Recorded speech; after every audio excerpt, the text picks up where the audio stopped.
Imagine a small village nestled beside a sparkling river. That's where Thomas lived. He wasn't a knight or a king, just a simple carpenter, but in his heart, he held riches beyond measure. He had a loving wife, Sarah, with hair like spun gold and a smile that could chase away the darkest clouds. And their little girl, Lily, with eyes as bright as the summer sky, filled their small cottage with laughter. Thomas crafted beautiful things from wood, sturdy chairs, playful toys, and even a rocking horse for Lily that she adored. Their days were filled with simple joys, Sarah tending her garden, Lily chasing butterflies in the meadow, and Thomas whistling a merry tune as he worked on his latest creation. Evenings were spent together, sharing stories by the warm glow of the fireplace. Thomas felt like the luckiest man alive. He had everything he could ever want, and his heart was full of love and contentment. Little did he know, a dark shadow was about to fall upon his perfect world. The tragedy struck on a bright summer afternoon. A flash flood, caused by days of relentless rain in the mountains, roared through the village. The river, usually a gentle friend, became a raging monster. Thomas was at his workshop when he heard the terrifying sound. He raced home, his heart pounding in his chest. The water was already rising rapidly, engulfing houses and tearing through everything in its path. He saw Sarah and Lily trying to escape, but the current was too strong. Before he could reach them, they were swept away, disappearing into the churning water. Thomas plunged into the flood, desperately searching for his family. He fought against the relentless force of the water, calling out their names until his voice was hoarse. But it was no use. The river had taken them. The next day, their bodies were found downstream. Thomas's world crumbled. His happiness was gone, replaced by an unbearable grief. The light in his eyes was extinguished, leaving only darkness and despair. The village tried to comfort Thomas, offering food, shelter, and words of sympathy. But their kindness only deepened his pain. Every familiar face, every shared memory, was a painful reminder of what he had lost. He couldn't bear to stay. The cottage, once filled with love and laughter, now echoed with silence and sorrow. One cold morning, Thomas packed a small bag with some bread and a blanket. He left the village without a word, turning his back on everything he had ever known. He couldn't stay where every corner held a ghost of his former life. He walked away from his workshop, leaving behind his tools and half-finished projects. He left behind his home, his friends, and his past. He just wanted to escape the suffocating grief that threatened to consume him. He needed to find a place where he could be alone with his sorrow, a place where the memories wouldn't hurt so much. He needed to disappear. Thomas headed towards the towering mountains that loomed over the village. They were wild and untamed, a stark contrast to the gentle fields he knew. The mountains seemed to call to him, promising a place where he could lose himself in the vastness of nature. He walked for days, his body growing weary, his spirit heavy. The path was steep and rocky, the air thin and cold. He didn't care. He pushed onward, driven by a desperate need to escape the pain. He barely noticed the beauty of the mountains, the snow-capped peaks, the rushing streams, the ancient forests. His eyes were fixed on the ground, his mind lost in memories. He climbed higher and higher, leaving civilization far behind. The only sounds were the wind whistling through the trees and the crunch of his boots on the snow. He was alone, utterly alone, and that was exactly what he wanted. He sought a place where his sorrow could echo without disturbing anyone, a place where he could simply cease to be. Days turned into weeks. Thomas's meager supplies dwindled. The cold gnawed at his bones, and hunger weakened his body. He was ill-prepared for the harsh realities of the mountains. He hadn't planned to survive. He had only sought a place to grieve. One evening, as a blizzard raged around him, Thomas stumbled and fell. He lay on the snow-covered ground, too weak to get up. The wind howled like a mournful spirit, and the snow stung his face. He closed his eyes, welcoming the darkness. He felt a strange sense of peace, a surrender to the inevitable. He thought of Sarah and Lily, picturing their smiling faces. He imagined them waiting for him, beckoning him to join them. He was ready. He had nothing left to live for. As his consciousness faded, he felt a strange warmth beside him, a soft pressure against his body. But he was too far gone to understand. He drifted into a deep, dreamless sleep, expecting never to wake again. He was close to death. The warmth Thomas felt was real. A wolf pack, driven by the harsh storm to seek lower ground, had stumbled upon him. Luna, the alpha female, a creature of immense strength and wisdom, sensed the faint spark of life within the man. The other wolves were wary, their instincts telling them to avoid the strange, still figure. But Luna saw something different. She nudged Thomas with her snout, testing for a response. He didn't move. She could smell the sadness clinging to him, a deep and profound sorrow that resonated with her own experiences of loss and survival. She had lost pups to harsh winters and territorial battles. Against the pack's initial hesitation, Luna made a decision. She couldn't leave him to die. She directed two of the younger wolves to huddle close to Thomas, sharing their body heat. It was a risk, a deviation from their usual survival strategies. But Luna's instinct told her that this man, despite his vulnerability, was worth saving. The pack settled around him, a circle of warmth and protection in the heart of the blizzard. They were cautious, but curious, their yellow eyes watching the still form of the grieving man. When Thomas finally stirred, the blizzard had passed. The sun shone weakly through the clouds, casting a pale light on the snow-covered landscape. He felt incredibly weak, his body aching all over. He opened his eyes and saw wolves. They were surrounding him, their eyes fixed on him with a mixture of curiosity and caution. He tried to sit up, but a wave of dizziness washed over him. Luna stepped forward, nudging a piece of meat towards him. It was raw and bloody, but Thomas understood the offering. He hesitated, then took the meat. He was starving. He ate slowly, savoring each bite. The wolves watched him, their tails wagging slightly. Luna seemed satisfied. She nudged him again, urging him to eat more. Thomas realized that these creatures, these wild animals, had saved his life. He didn't understand why, but he was grateful. He looked at Luna, her intelligent eyes filled with compassion, and felt a flicker of something he hadn't felt in a long time: hope. Over the next few weeks, Thomas slowly recovered his strength. Luna and the pack continued to provide for him, bringing him food and protecting him from the elements. He observed them closely, learning their ways, their hierarchy, their hunting techniques. He watched how they communicated with each other through subtle gestures and vocalizations. He started to understand their language, the nuances of their howls and growls. He saw how they cared for their young, how they mourned their dead, how they celebrated their successes. He realized that these creatures, though wild, possessed a deep sense of community and loyalty. He began to feel a connection to them, a sense of belonging he hadn't felt since losing his family. He started to mimic their behaviors, walking on all fours, sniffing the air, and even attempting to howl. The wolves seemed amused by his efforts, but they didn't reject him. They accepted him, flaws and all, into their pack.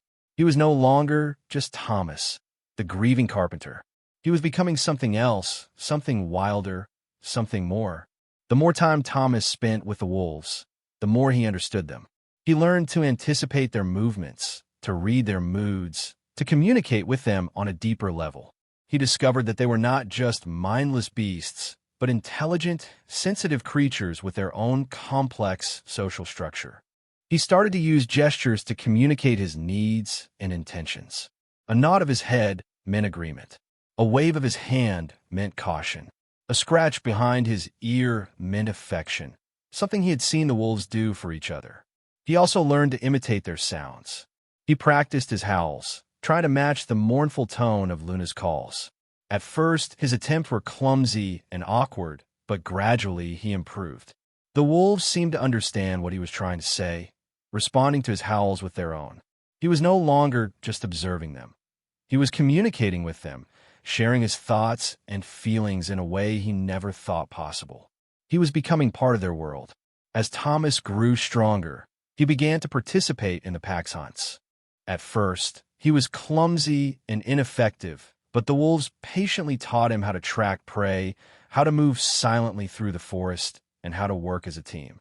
He learned to use his senses in ways he never had before, to smell the faintest scent of deer, to hear the rustle of a rabbit in the undergrowth, to see the subtle signs of danger. He started to provide for himself, catching small animals and foraging for edible plants. He even learned to share his kills with the pack, demonstrating his loyalty and commitment. He slept with the wolves, sharing their warmth and protection. He played with the pups, roughhousing and tumbling in the snow. He was no longer just a guest in their world. He was one of them. He had become a member of the pack, accepted and loved for who he was, not for what he had lost. He had found a new family, a new purpose, a new life in the heart of the wilderness. He hunted with them, howled with them, and lived as one of them. Seasons changed. Winter gave way to spring, spring to summer, and summer to autumn. Thomas's hair grew long and matted, his clothes tattered and worn. He walked on all fours as comfortably as he walked on two legs.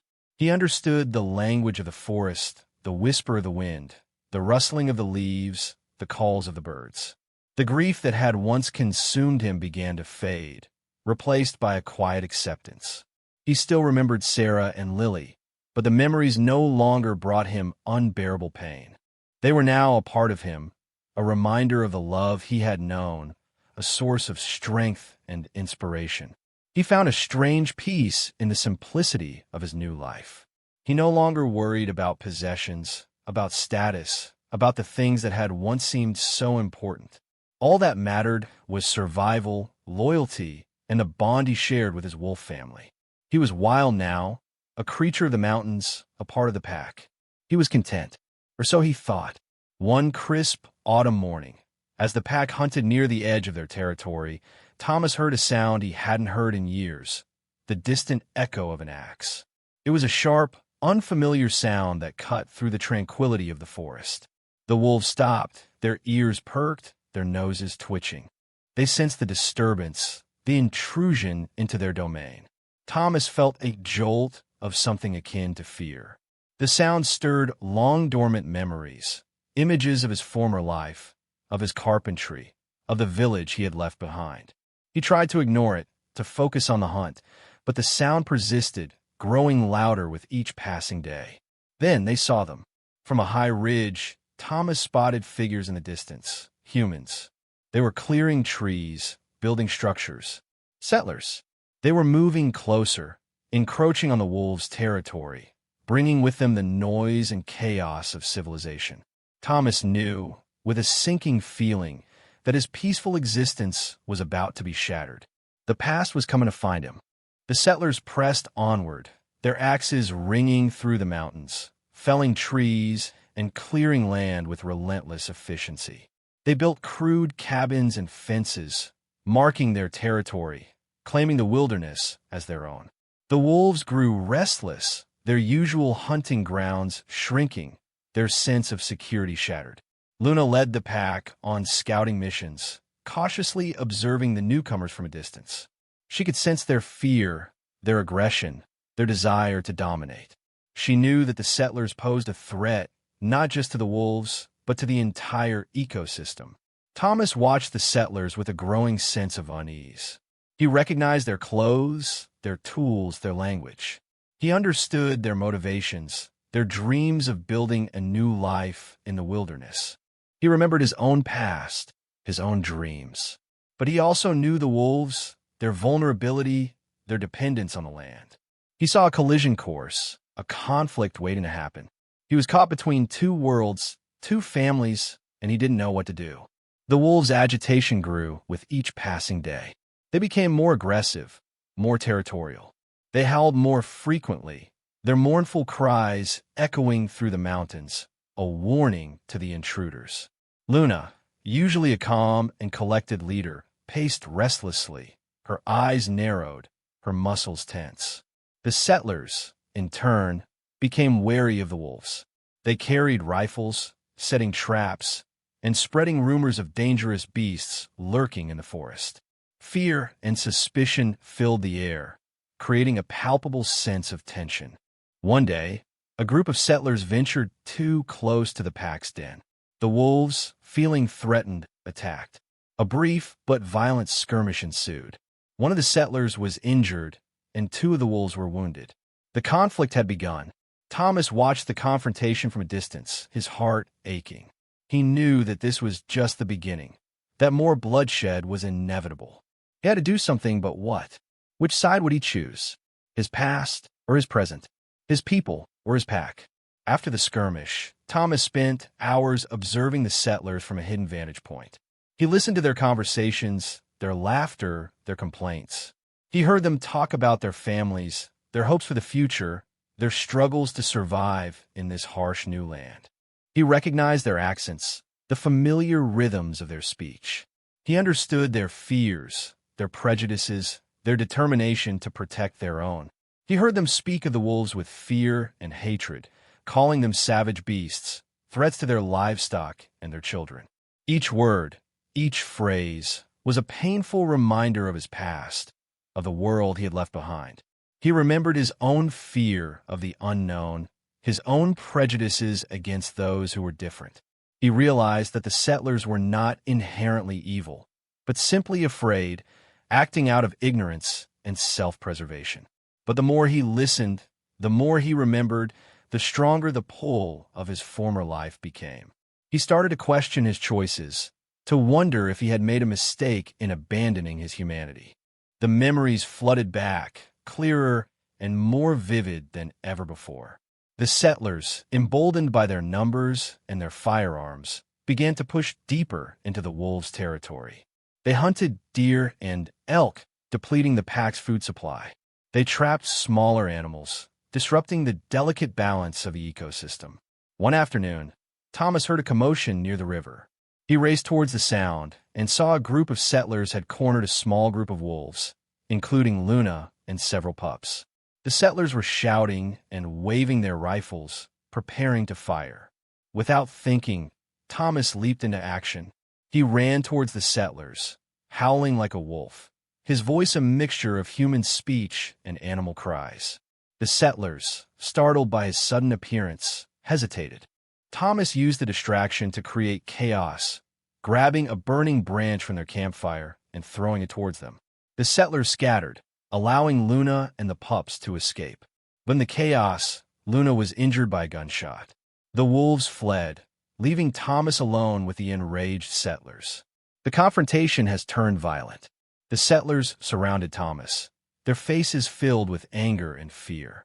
They recognized him as the wild man who had been living with the wolves. Some wanted to kill him outright, viewing him as a traitor to his own kind. Others were curious, wanting to know his story, to understand why he had chosen to live like an animal. "Why did you help them?" one of the settlers demanded, his voice trembling with rage. "They're dangerous beasts. They're a threat to our families." Thomas looked at them, his heart heavy. He saw their fear, their anger, their desperation. He knew that they were acting out of a need to protect their own. He also knew that the wolves were not inherently evil, but simply trying to survive in their own territory.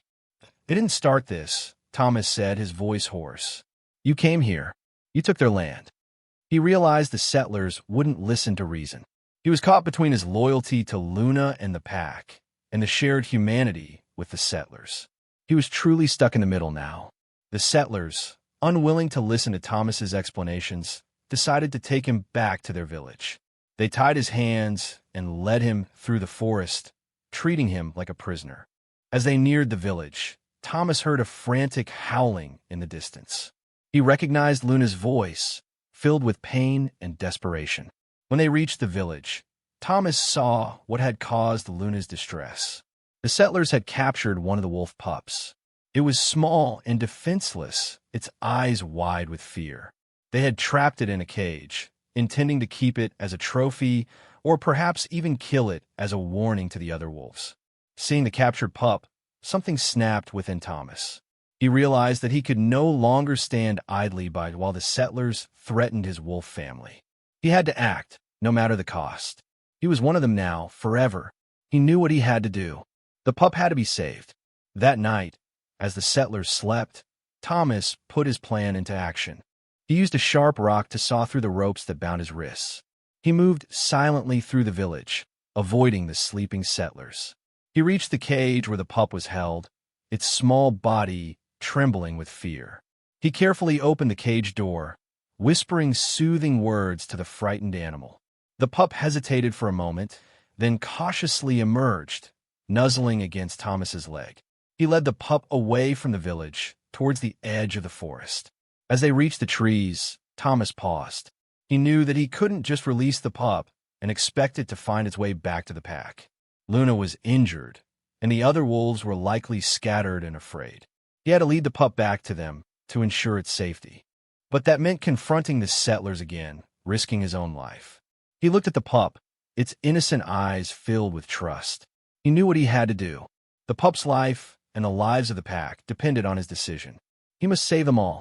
Thomas led the pup through the forest, following the faint scent of the pack. He used his knowledge of the mountains to avoid the settlers' traps and patrols. He moved quickly and silently, his senses heightened, his instincts guiding him. As dawn approached, they reached a familiar clearing. Thomas recognized it as one of the pack's favorite gathering spots. He let out a long, mournful howl, hoping to attract their attention. A moment later, he heard a response, a faint, weak howl coming from the distance. It was Luna. Thomas followed the sound, leading the pup through the trees. He found Luna lying in a small cave, her leg badly wounded. The other wolves were gathered around her, their eyes filled with fear and concern. When Luna saw Thomas and the pup, her eyes lit up with relief. She nudged the pup with her snout, welcoming it back into the fold. The pack surrounded Thomas, their tails wagging, their bodies pressing against him. He was home. He was with his family. He knew that he had made the right choice.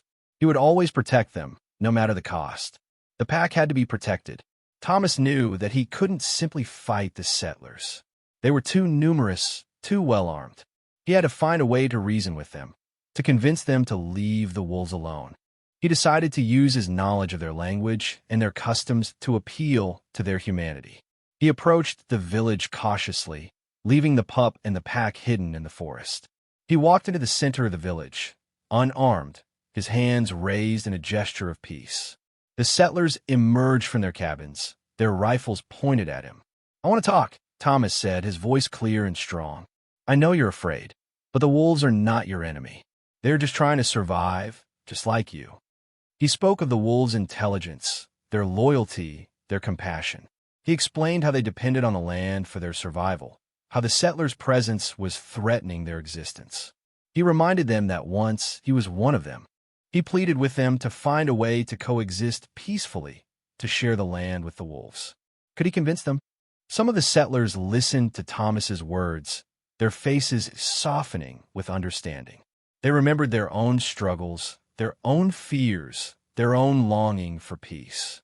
They saw in Thomas a reflection of their own humanity, a reminder of the values they had almost forgotten in their fight for survival. But others remained skeptical, their hearts hardened by fear and prejudice. They saw Thomas as a traitor, a wild man who had abandoned his own kind. They accused him of siding with the beasts, of endangering their families. "We can't trust them," one of the settlers shouted, his voice filled with anger. "They're dangerous. They'll attack us as soon as we turn our backs." A heated debate erupted within the village, dividing the settlers into two factions, those who were willing to listen to reason and those who were determined to exterminate the wolves. Thomas stood silently, his heart pounding, his fate hanging in the balance. He knew the fate of the wolves, and perhaps his own, rested on the outcome of this debate. Could he sway them toward peace? Or was the path to bloodshed inevitable? The debate raged for hours, fueled by fear, anger, and desperation. Finally, one of the older settlers, a woman named Martha, stepped forward. She had listened to Thomas's words with an open heart, remembering her own connection to nature, her own respect for all living things. "We can't stay here," she said, her voice firm but gentle. "This land is not ours to take. We're disrupting the balance of nature, destroying the wolves' home. We need to find a new place to settle, a place where we can live in peace without harming others. Her words resonated with the more sympathetic settlers, who began to nod in agreement. But the hostile settlers remained unconvinced. Seeing the division, Thomas realized that he had to offer a solution, a way to bridge the gap between the two factions. He remembered his skills as a carpenter, his knowledge of the mountains. "I can help you find a new place," he said. "I know the mountains. I can lead you to a valley where you can build a new village, a place far from the wolves' territory." Could he succeed in getting the settlers to move on? The settlers, still divided but willing to try Thomas's solution, agreed to follow him. He led them away from the wolves' territory, guiding them through treacherous mountain passes and dense forests. He used his knowledge of the land to find the safest and easiest route, avoiding dangerous wildlife and potential ambushes. He also used his understanding of the wolves to keep them away from the settlers. He knew their hunting patterns, their territorial boundaries, their fear of fire. He built bonfires at night, creating a barrier that the wolves would not cross. He left scent markers along the trail, warning them to stay away. The journey was long and arduous, testing the settlers' resolve. Some grumbled and complained, wanted to turn back. But Martha, and a growing number of others, trusted Thomas's leadership, believing that he was leading them towards a better future. He hoped it was true. He needed to get the settlers away and prevent any more bloodshed. He was walking a thin line. After many days of travel, Thomas led the settlers to a wide valley, far from the wolves' territory.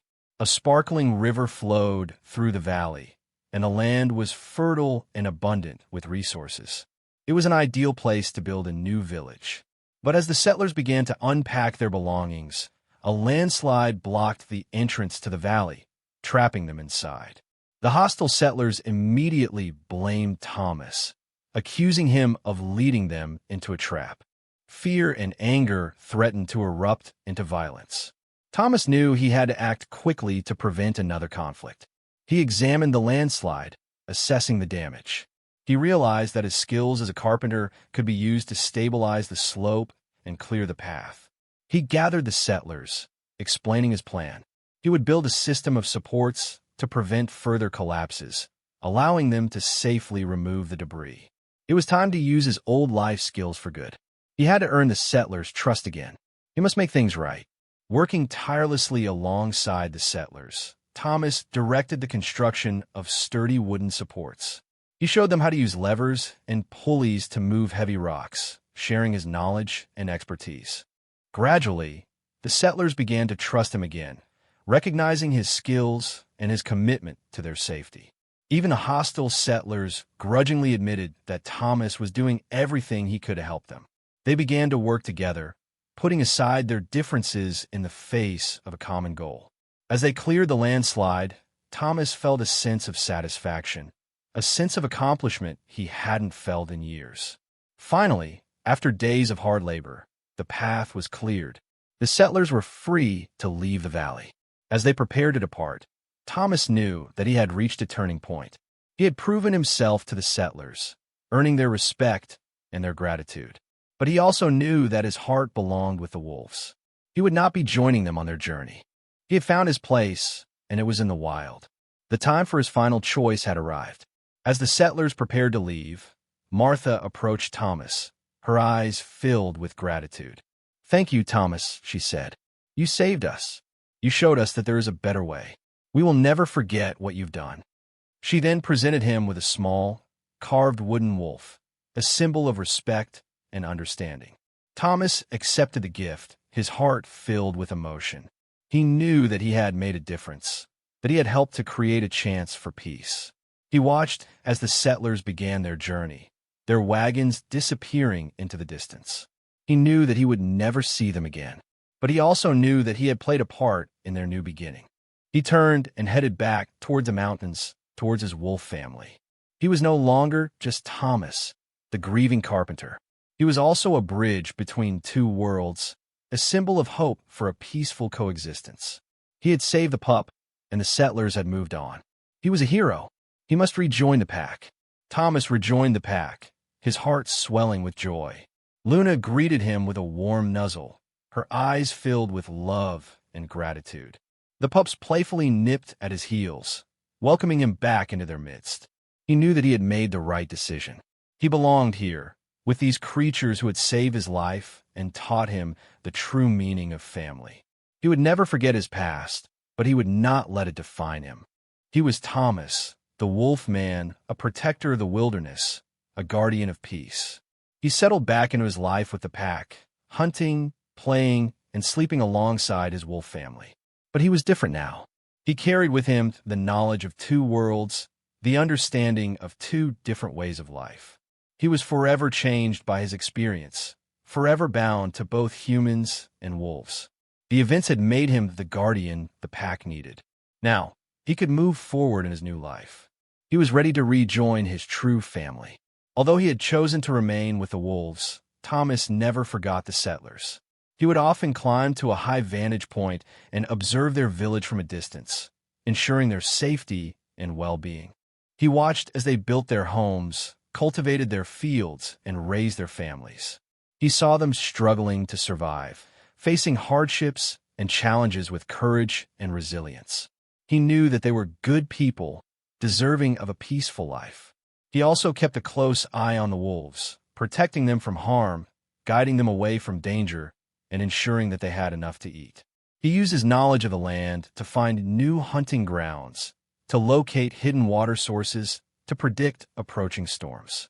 He was a guardian of both worlds, a silent protector, a watchful presence. The settlers and the wolves would never know that he was there, watching over them, guiding them from afar. But Thomas knew that he was making a difference, that he was helping to create a more peaceful world. His purpose was now clear. He was a true guardian of this land. Over time, the settlers learned to respect the wilderness and its inhabitants. They realized that the wolves were not savage beasts, but intelligent creatures with their own place in the ecosystem. They stopped hunting them, stopped trapping them, and stopped spreading rumors about them. They learned to live in harmony with nature, taking only what they needed and giving back what they could. They cultivated their fields sustainably, protecting the soil and the water. They built their homes with respect for the environment, minimizing their impact on the land. Martha, inspired by Thomas's example, taught the children to respect all living things, to appreciate the beauty of the wilderness, and to understand the importance of balance.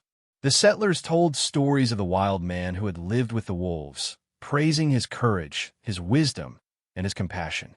They remembered him as a hero, a symbol of hope for a peaceful coexistence. Thomas's legacy lived on, fostering understanding and respect between humans and nature. His efforts had not been in vain.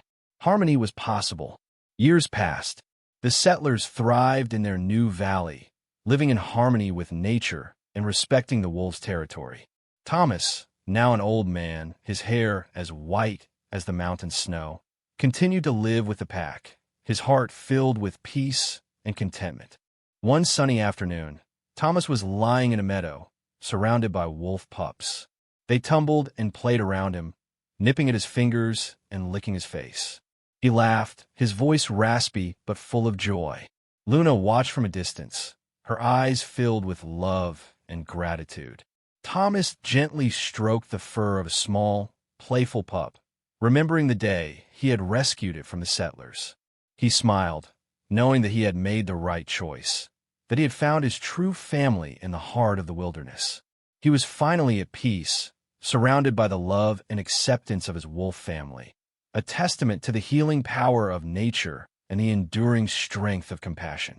The pups, unaware of his history, simply saw him as one of their own, a beloved member of the pack. The circle was complete. The journey had ended. He was finally home,